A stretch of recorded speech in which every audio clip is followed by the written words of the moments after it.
రాష్ట్ర ప్రభుత్వ విద్యుత్ సంస్థల నిర్లక్ష్యం 1250 మెగావాట్ల విద్యుత్ చేజారేందుకు కారణమైంది. చేతికొచ్చిన విద్యుత్తును వదిలేసిన డిస్కంలో బయట నుంచి మార్కెట్ ధరకు కొనుగోలుకు వేల కోట్ల దారబోస్తున్నాయి. డిస్కంల వైఖరిని తప్పుపట్టిన నియంత్రణ సంఘం ఇప్పటికైనా చర్యలు చేపట్టాలని ఆదేశించింది.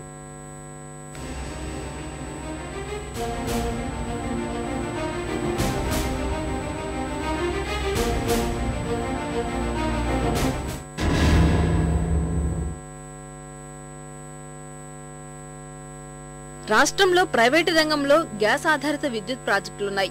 ఈ ప్రాజెక్టులన్నీ తొలి దశలో ఉత్పత్తి చేసిన విద్యుత్తును రాష్ట్రానికి ఇచ్చేందుకు అంగీకరించి ఏపీ ట్రాన్స్కోతో విద్యుత్ కొనుగోలు ఒప్పందాలు చేసుకున్నాయి. దేశంలో విద్యుత్ డిమాండ్ ఏటేటా పెరగటం, మార్కెట్లో లోటు ఉండటంతో విద్యుత్తుకు మంచి ధర పలుకుతోంది. ఈ నేపథ్యంలో ప్రైవేటు విద్యుత్ ప్రాజెక్టు యాజమాన్యాలు సామర్థ్యాన్ని పెంచుకున్నాయి. ల్యాంకో, వేమగిరి, జీవీకే, జీఎంఆర్ విస్తరణ ప్రాజెక్టుల నిర్మాణం పూర్తి చేసుకున్నాయి. ఇందులో ల్యాంకో, వేమగిరి విస్తరణ ప్రాజెక్టులో విద్యుత్ ఉత్పత్తి కూడా ప్రారంభమైంది. విస్తరణ ప్రాజెక్టుల మొత్తం సామర్థ్యం 2500 మెగావాట్ల వరకు ఉంది. ఇందులో 1250 మెగావాట్లు రాష్ట్రానికే దక్కాలి. ఈ విద్యుత్తును డిస్కంలు ఏ ధరకు కొనుగోలు చేయాలనేది ఈఆర్సీ నిర్ణయిస్తుంది. కాబట్టి తక్కువ ధరకే విద్యుత్ వస్తుంది. డిస్కంల మీద భారం తగ్గుతుంది. విస్తరణ ప్రాజెక్టుల నుంచి సగం విద్యుత్తు కొనుగోలు చేసేందుకు చర్యలు తీసుకోవాలని ఈఆర్సీ గతేడాది మార్గదర్శకాలు జారీ చేసినా డిస్కంలు మాత్రం ఆ విషయాన్ని పట్టించుకోలేదు. పైగా జాతీయ టారిఫ్ విధానం ప్రకారం 5 ఏళ్లు అంటే 2011 జనవరి వరకే కొనుగోలు ఒప్పందాలు అనుమతి ఉందని ఈఆర్సీకి సమాధానమిచ్చాయి.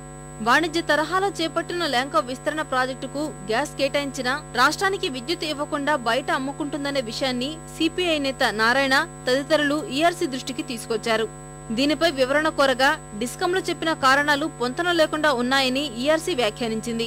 ప్రభుత్వ పరంగా గ్యాస్ కేటాయింపునకు సిఫార్సు చేసినప్పుడు తప్పనిసరిగా రాష్ట్రానికి విద్యుత్ ఇచ్చే విషయంలో ప్రాధాన్యత ఇవ్వాలని స్పష్టం చేసింది. ఏప్రిల్ 2011లోనే నివేదిక సమర్పించాలని ఆదేశించినా డిస్కంలు స్పందించకపోవడంపై అసంతృప్తి వ్యక్తం చేసిన ఈఆర్సీ వచ్చే నెలాఖరు కల్లా వివరణ ఇవ్వాలని ఆదేశించింది. డిస్కంల నిర్లక్ష్య వైఖరిపై తీవ్ర అసంతృప్తి వ్యక్తం చేసింది. భవిష్యత్తులో పునరావృతం కాకుండా చూడాలని ఆదేశించింది.